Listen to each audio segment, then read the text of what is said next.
Welcome to the Coach's Corner for Week 7 here on Leominster TV. I'm Todd Robbins, joined as always by Leominster High School head coach Dave Palazzi, back from a couple of week hiatus here at Leominster TV to preview this Week 7 of action and look back on the weeks that have been over our couple of week hiatus. Coach, good to have you back with us here in studio.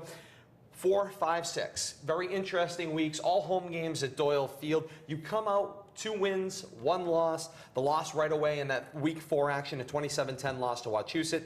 Then a win over Algonquin, 33-14. And then a battle with Shepherd Hill last Friday night, a 28-26 overtime victory. 3 very interesting weeks against physical football teams. Learned a lot about your squad in those 3 weeks. Yeah, sure. It didn't really start off that well. The homestand with Wachusett, I think that was quite evident. We didn't play very well. We didn't coach very well. And, you know, I give credit to the kids and the coaches. We really tried to put some things together and simplify some of the things we were doing. And I thought the kids responded really well in that Algonquin game. And then, of course, you know, we really were able to hang on the other night and pull out a victory against Shepherd Hill.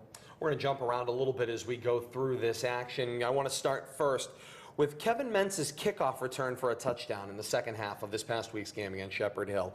A lot of the people that I've talked to, some of the people that work here at Leominster TV said at that moment, the kickoff, the catch, the run back, just where it was in the game, responding immediately to a Blue Devils score, it just felt like the wind came out of the sails at that moment in time. What was the feeling on the sideline at that point? Yeah, it was obviously very aggravating because we just we didn't play very well the whole night, and it took us everything in our power to really get a touchdown. And finally, when we got a touchdown, I'm thinking, you know, this is Shepherd Hill. They usually go for 2-point conversions. It's not 16-0. It's not 16-6. I mean, they only have 13. So I really thought with the score at 13, we could do some damage. I mean, we missed the extra point, but still we were in striking range. And then, you know, to really look at them take the kickoff back, you know, you're right. I agree with everybody. I'd probably head for the exit myself. I mean, after watching, you know, what happened all night long, and you know, now I'm sitting there thinking, you know, it took us this long to score 1 touchdown. Now we have to score 2. But, you know, we rallied, and I told the kids we had a shot. We were getting the ball back. If we could score, then I thought the pressure would be on them. If we responded and scored, we would put the pressure on them, and I thought our defense would do exactly what they did. Physicality in the line over the last few weeks has certainly been key. And over the 3 games, it's gone through ebbs and flows. In that game against Wachusett, it was certainly a struggle. Seemed like both the offensive and defensive line were struggling against big fronts up against Wachusett. Then in the game against Algonquin, probably mixed reviews, got some things corrected, maybe found some other problems along the way. And then it seemed like through the first 3 quarters of that game against Shepherd Hill, it was more of Week 4 and kind of getting pushed out of the way and moved around and just not able to control the line at any point in time, either offensively or defensively. Yeah, you know, and I've been thinking about it a lot. We do a lot of things on offense. We do different things, and we do a lot of formations, and you know, we really haven't seen similar defenses the last 3 weeks. I mean, you know, Wachusett played a 4-4, 4-2-5 at times. They played a 3-5 against us, and then, you know, the 4-3 against Algonquin, and then Shepherd Hill kind of did a variance of the 4-3. But they kept sending backers, and they had some great schemes against us. So, you know, it wasn't like it was easy for our offensive line to figure out really what they were doing. I mean, when that happens, you just need to make them pay and catch them on certain plays. And I thought we did that a couple times. But, you know, they stuck with it, and they've been working. And, you know, we as coaches have to recognize what they're trying to do to us and respond to that and not put our offensive linemen in a position to fail. I mean, when you run up the middle and they're blitzing linebackers through A-gap, I mean, it's not like it's going to work. So, you know, we had to adjust as well, and the kids, I thought, did a very good job of adjusting on their end. You know, the old adage, they say you can't coach size. You can't make the players any bigger than the ones you have, and that is one observation. But another thought that I had about that is in practice, when you're lining up, you can't simulate size either. It's not like you've got a couple of 300-pounders you can throw in to give the mix and the feeling of what that's like. So how can you give your linemen a kind of a fair feel for what it is they're going to go up against? Well, we don't go live totally too much, but we do occasionally. I mean, what the MIAA lets us do, we do, and we don't want to hit full out anyway, because that's how you get guys hurt. But, you know, think about it. You have these teams that run the ball: Wachusett, Algonquin, and Shepherd Hill. I mean, I said to one of my coaches the other day, I said, I'd like to be one of those coaches for one day and just show up for practice with 4 plays and run them for 2 hours and go home and eat with my wife.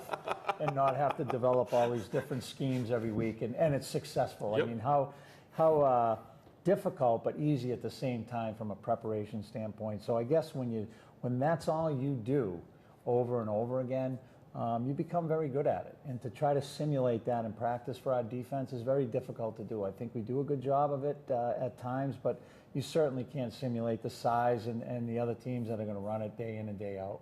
And we switched defenses ourselves. We were in a 3-4 and we went to a 4-3, after the Wachusett game. So, we're still learning on defense as well. The reads are a lot different for everybody. The assignments are different, but hats off to Coach Murph. He changed it up, and the kids are responding with Coach Mezzer and Coach Navarro over there. So it's a work in progress. You're gonna have to go straight. We are Marshall. You're gonna have to line Coach Murphy up. Yeah, You cross the line.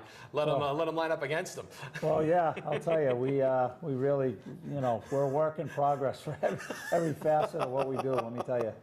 One of the things that I think you have to be pleased with is when the chips were down against Shepherd Hill, and you were frustrated, and the team was frustrated with some of the things, and I saw the lines, both the defensive and offensive line, players were gathering together and trying to motivate one another and trying to respond. And then finally, we were talking about it a little bit, you finally had a moment where you saw a play that you were completely frustrated, and you lit into them a little bit. You challenged them and said, look, we have to draw a line in the sand here at this moment in time. And they did respond because that fourth quarter proved it. Yeah, and I'm never yelling at kids to yell, to demean them. I'm always, it was the offensive line. I mean, we needed to just dig down deep, and I thought that was what I needed to do at the time, and obviously it worked. I mean, they know. I mean, I love all my guys. I'm not out there to demean anybody or put anybody down. I mean, we needed to toughen up and figure it out at that moment. I mean, we coached that all week, and Coach Murphy's very tough on those linemen. They're the toughest guys we have, and they responded quite well. We haven't gotten a chance because we haven't been together to talk about some of the changes. We did a little bit in the radio version of the Coach's Corner to talk about some of the offensive changes you've gone through with your specialists. Of course, with the move at quarterback to move sophomore Pat Gallagher into that starting quarterback role, to move Noah Gray out into either a tight end or a split end or a wide receiver position, and then to kind of see where that may develop and where that may lead. And then you saw some great things against Algonquin through the first 3 quarters against Shepherd Hill. Maybe they struggled a little bit. Maybe Pat looked a little bit like a sophomore for a couple of quarters there. And then all of a sudden again, when they were challenged and their backs were against the wall, sophomore quarterback steps up and makes some big plays. Noah Gray's there as the weapon to throw the ball to. Overall, with this picture, you have to be pleased with the results of the change. Well, yeah. I mean, it wasn't a decision that I had on my mind. I mean, we've lost Angel Kalina for a big part of the season. He's a senior starting tailback. Again, nothing against Adam Couch, but it is a big difference. You ask Adam in 2 years, Adam, will you be a lot better than you are now? I'm sure he would agree. So we lost Angel. We lost Matt Price, who was another one of our backs. Then we have Noah back there with Dandini and Couch, and we're kind of up the middle. We have 2 very good athletes, and we had Link on the outside. Dom Fusco's been hurt all year. He's our other receiver on the other side of the ball, so he hasn't been around. Travis Storm going both ways, so we really, I thought we couldn't run the offense that I'd like to run and put pressure on the defense with up the middle centric, I'll say, and teams just, we were exploited against Wachusett. They exploited us, so we had to do something, and I thought just moving Noah around, moving him to the outside, get Pat back there and distribute the ball a little bit and spread everybody out a little bit, and we were able to run the ball, and that showed against Algonquin. It opened up some of our running lanes. It took the pressure off of our linemen. We literally looked like we got destroyed against BC High, but they locked down on Link, and then Travis did what he could, but they just teed off on us, and that I didn't put us in a very good position to be successful. So after thinking about a lot of different things, that's why we made the move. When you compare the week with Algonquin, of course, which was a total surprise to me, so I can't imagine Algonquin prepared themselves for the possibility of a different quarterback other than Noah Gray. So you had the element of surprise in that week. Now you get a week's worth of video and you have to now go up against Shepherd Hill. They've at least been able to see what it was you were doing. Did it feel distinctly different coaching the team with the changes against Algonquin versus setting things up against Shepherd Hill? Well, yeah, Shepherd Hill came out, and I know all those coaches. They did a fantastic job. They just we're going to lock down on Noah and Link, and I knew they were going to do that, and we're going to send the house. And I told Travis Storm, I said, you're going to have a big week this week because this is what's going to happen to some extent. I said, we're still going to try to get the ball, but, you know, I think we can get him on some of these screens. And Travis played out of his mind Friday night. I mean, really had a great game. Anthony, I mean, everybody played well, but, you know, they're going to try as a defensive coach. I have to think that way. I mean, who are we going to try to stop? We're going to try to stop Gray on the receiving end and, you know, really try to minimize our running game and then do the same on Link. But hopefully, you know, Travis stepped up. Dom Fusco had a catch, and he's coming around. His injury seems like he's 100%. So, you know, hopefully it will open up more and more things as we go. And, you know, our line will get better and better. We are doing a lot of different things. I mean, we get this screen, that screen, you know, so many screens that the linemen can get confused at times. And I understand all that. And so we're just, it's a work in progress. We're going to try to get better. We have an extra day this week, which is great.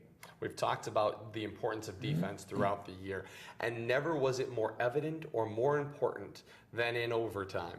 When you go down, you score on the very first play from scrimmage in overtime, you put the ball in the end zone, you nail the two-point conversion, you now are basically forcing Shepherd Hill to come out. They've got to use their 4 downs to score a touchdown, and then they've got to follow it up and get a two-point conversion. They did work their way, after losing some yards, to their touchdown that they needed, and then it was time for the two-point conversion attempt, and perhaps one of the biggest defensive plays of the year in this football game, and we have that highlight right now. So here you go, they're running sweep, and the key to this play really is, you know, our linebackers, Isaac Phillips and Dylan Tanner, and then Mike Viola as a cornerback, just going and not getting blocked. So you can see Dylan, number 7, and Isaac, number 36. Isaac's putting pressure on the running back, and here comes Tanner, and Mike Viola just cleans it up, and they're just all they're all right there. I mean, that's the difference between you know, really wanting it and going through your keys and your reads, and you're not too slow getting there. I felt at times, and I think a lot of, you know, the fans out there watching against Wachusett, we were catching blocks. I mean, you can't hop and jump up and then go as a linebacker. You have to make your read, and you have to go so the guy doesn't block you. I mean, look at Hightower yesterday on the safety. If anybody watched the Patriots game, if you watched how fast he got through that gay gap, I mean, even on some of the runs. So, you know, that's just a lot of coaching. It's the kids seeing themselves on film and seeing what they're not doing correctly. And that's the difference. I mean, we've changed our defense. We've moved guys around, and they need to go through their reads. You know, okay, this is a sweep. I need to close the gap from where the block is and where I meet the blocker, and then let my teammates come in and clean it up. And that was a perfect example of all of those things working in unison. And the bottom line, it's a 28-26 Leominster victory in overtime, improving the Blue Devils' record to 4-2 on this season. Let's take a look at the upcoming schedule now for the Blue Devils. Lots of games again. 3 straight home games are by the boards in this regular season. 2-1 the result. Just the 2 losses there clustered up. The game at BC High and then the first home game against Wachusett. And now it sets up that showdown over the last 2 games, the gauntlet schedule, at St. John's and at Shrewsbury, the first one up Saturday, October the 22nd, and a 1 o'clock kickoff at St. John's. Coach, you quickly mentioned that extra day that it adds in there. I know you've been trying to mix in a little extra padded practice and trying to mix that in with your normal routine. What's the importance of all of that in shuffling days around this week? Well, I mean, we're in full pads, but we just, you know, I seen usually Monday we'll go helmet and shoulder pads, but I think, you know, the seriousness of the practice wasn't where I thought we needed to be, and we kind of go over the scouting report Monday, but, you know, tomorrow will be a regular Tuesday practice, full equipment, and Wednesday we'll do some different things. So we're kind of changing it up and doing a mental day to really, you know, figure out game plan and let guys get more reps as to what they're doing, so they can be, you know, more sure of themselves when it comes Saturday. And hopefully we can get off to a good start Saturday and really, you know, do the things we need to do to win the game. With this gauntlet run, Shrewsbury and St. John's on the road to close out the regular season. Some key times to look at the numbers through this week of action. So through 6 weeks of action right now, we have a look at the power ratings for the first time. Well, let's amend that. First mistake of the year. That's through 6 weeks of action. It is Wachusett on top of the 6-0 record. 15 is their power rating. There's the Blue Devils finding themselves in a record tie. You have 3 teams at 4 and 2, but the power ratings can sort that mess out. Leominster with a 12.33, Algonquin with 12 flat, and St. John's with 11.67. And then the first team out, Shrewsbury, at a 3 and 3 mark, an 8.83 power rating, and then Shepherd Hill 2 and 4, 8.17. Top 4 out of the 6 would make it. If we close today, it's Wachusett, Leominster, Algonquin, and St. John's. Coach, those are your 4 teams in. Shrewsbury there, though, is knocking on the door, could potentially chip themselves in. This week, the matchup between 2 and 3 right now could be the matchup between 2 and 3 down the road in a couple of weeks as well, depending on how things play out. Yeah, I mean, you could just throw everything out the window. I mean, as far as I'm concerned, the playoffs start Saturday. I mean, we play St. John's, Algonquin has Wachusett. I mean, we're all playing each other. Shepherd Hill. I mean, Shrewsbury has St. Peter Marion, and then we have Shrewsbury next week. Algonquin has St. John's after they play. So it really doesn't matter. I mean, it's every team's mindset right now is we need to win to get into the playoffs. I mean, except for Wachusett, everything else is up in the air. So, you know, one play at a time, one game at a time, and just try to do the things that we need to do to be successful, and hopefully we can come out with a win on Saturday. And if not, then we have to go to, you know, the next game. So right now it's just focus on St. John's, and they're doing the same thing. So they are indeed. It should be an interesting matchup. More on that in a moment. Let's take a look at those games around the region Coach was just referring to. Marlboro and Fitchburg coming up on Friday night. That'll be a K-Zone special. 6:30 countdown to kickoff and a 7 o'clock kickoff from Crocker Field during the off week for the Blue Devils, for Marlboro and Fitchburg there. And then the other games Coach was referring to. Shepherd Hill's got Neshoba this week. The Wachusett-Algonquin matchup, all important there as well. And Shrewsbury and St. Peter Marion, Leominster's next week opponent. Everyone knotted up here, very close, and Coach, I very much agree with you. Week 7 marks the start of the playoffs. It's an in-game playoff, or an in-regular season playoff that will begin, which turns our attention now to Leominster and St. John's. And this, of course, is always, I mean, as for the 6 years you've been here and the years before that, this has always been the matchup that everyone looks at, whether it's the first week of the season or the last week of the season or someplace in between. This is always a battle. And down to Pioneer Field in October, the wind is usually swirling. It's a crazy venue to go out and play, and one of few natural surfaces that you'll run into as well, which of course changes things up a little bit. Talk to me. They're coming off of a 25-13 loss to Wachusett, a chance that they had potentially to get themselves a little bit of control here, and they basically have now allowed Wachusett into the driver's seat. They control their own destiny, so St. John's is looking for every win as well. yeah, I mean, we're all in the same boat, really. I think it's just a matter of mistakes in the game and taking advantage and making plays. I mean, you know, I went to the game and it kind of played itself out, kind of, you know, the way some of the games this year have gone, us against Algonquin, Wachusett. So, you know, I just think we're going to need to go out there and get off to a good start down there. I think that's the key. Don't let their fans in the game, and, you know, really focus on, you know, what we need to do to stop them, and then obviously move the ball in offense and gain some confidence. As you were watching that game and you're looking at different pieces, obviously Wachusett and Leominster offensively, defensively, not a lot of similarities. Were there things you were able to kind of glean out of as you're watching that game develop and you're watching the competition that you can take back to your preparation this week?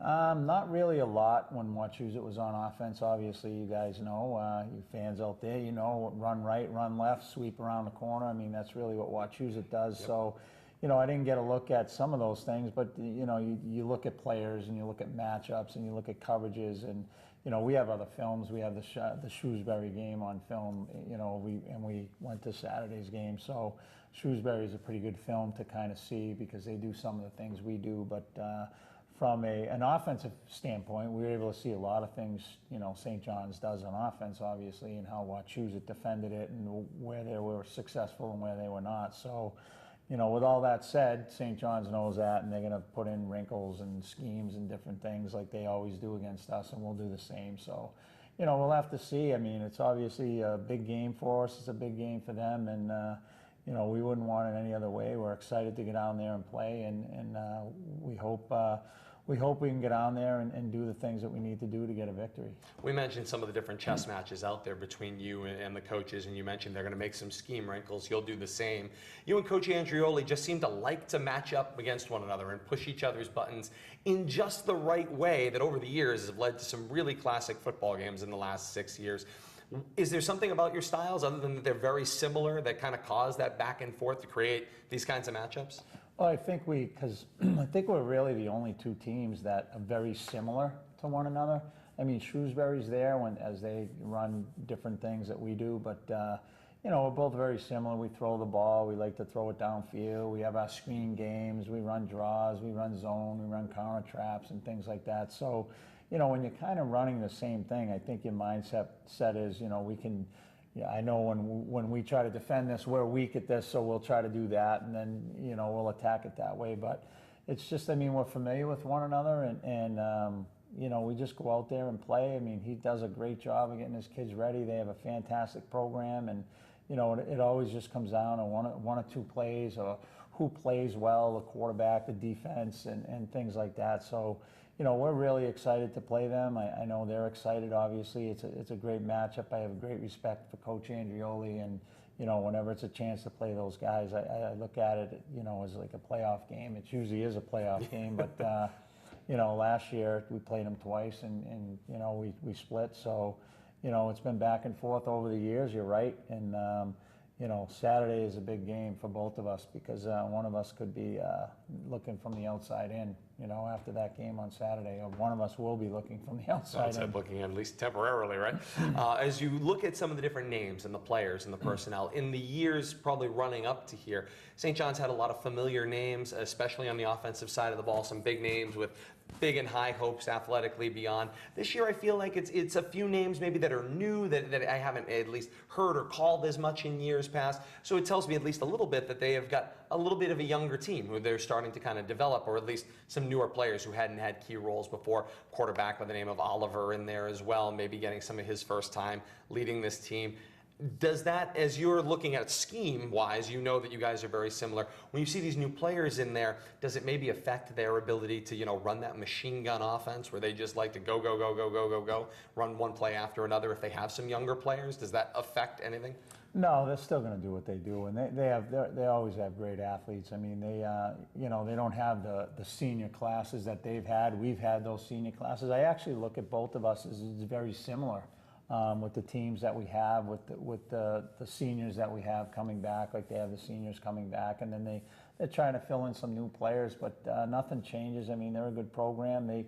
They had the ball on the 7-yard line against Wachusett, down 6 with 4 minutes to go. I mean, you know, they put that in there and kicked the extra point. They're up 20-19. So, you know, they're a very good football team, and you know, we need to be ready, and you know, hopefully we can just, again, get off to a good start on Saturday. There's things media members like to talk about that coaches don't love to talk about, but we'll play it anyway because you like to play along with me. So here's the things that I've been looking at as people have asked me, well, you know, does it really matter where Leominster finishes and what have you? And you mentioned Leominster and St. John's are often seem to find each other in the playoffs in one manner or another, at least since this new format has come in. Those games, for the majority of the time, have been played actually at Doyle Field. And of course, as I said to somebody this week, you always want to play at home, regardless of whether the results have maybe panned out for you in the end. So a win this week does a lot toward getting the tiebreaker over St. John's somewhere on the way. Yes, it would affect the points, but if you were to finish 2-3 and with a win over them this week, it would make a difference for Leominster potentially finishing in that 2 spot and having a home game should you guys play each other in that first week. That's got to feel good somewhere along the way. It's got to be a motivating factor. Yeah, well, I got to be honest with you, Todd. I haven't thought of that at all, to be quite honest. I really, you know, that's something I love playing at home, but my focus is just trying to get us in a good position to win Saturday. Obviously, we'd want to play a home game. I mean, I think every team, if they don't want to play at home, they're crazy. But, you know, it just, you're right. I mean, a win, this is a playoff game on Saturday, and a win would put us in a better position than it would with a loss. So, you know, we'll see how it pans out. Again, there's other games in our league, and you know, who knows what can happen? Who knows where we'll end up? I mean, hopefully we end up as one of the 4. I know somebody's got to be sitting at home thinking about this one, so I'll ask the question even though I already know the answer to it going forward. Knowing that there is an entirely high likelihood that you'll see this team soon enough in a real short order, does it change how you coach the first time you play? Well, this is, I'll give my baseball analogy. If you're in game 6, do you save your best pitcher for game 7, or do you put him out on the mound for game 6? And the bottom line is, there will be no Game 7 if you don't win Game 6. So that's my attitude. This is a playoff game. As far as I'm concerned, this is very important to extend our season and be one of those 4 teams. So, you know, I'm not going to hold anything back and worry about this, that, and every other thing. I want to play hard Saturday. Hopefully we can come out with a win and not worry about all that other stuff. I mean, you know, if you were watched Friday night, things happen in weird ways. So you just got to play with it and go with the punches. And you know, I'm a firm believer in karma, and the way it is the way it is. And we will see. There is no tomorrow unless you win today. And it'll be Leominster and St. John's coming up on Saturday. The countdown to kickoff on the K-Zone, 12:30, with kickoff to follow at 1 o'clock at Pioneer Field. Get in the car. The Blue Devils certainly could use a huge road crowd, and the Blue Devils have had some great followings this year with lots of road games. So please, get in your car, come on down to Pioneer Field, bring your radio with you, tune it to AM 1280 and 105.3 FM, or stream it in on your smart device at WPKZ.net in order to follow along with this action on Saturday. And as we mentioned, a K-Zone doubleheader this week as well. Fitchburg and Marlborough on Friday night. That would be a 6:30 countdown to kickoff with a 7 o'clock kickoff from Crocker Field as well. So it's 2 for 1 week there. And of course, fun to be back in the studio, Coach. Back doing the show again, getting to break down a little video this week. We'll have some more fun as we'll be back for Week 8 action with the Coach's Corner next week here on Leominster TV. For Coach Palazzi, I'm Todd Robbins saying thank you so very much for joining us. Until next week, so long, everybody.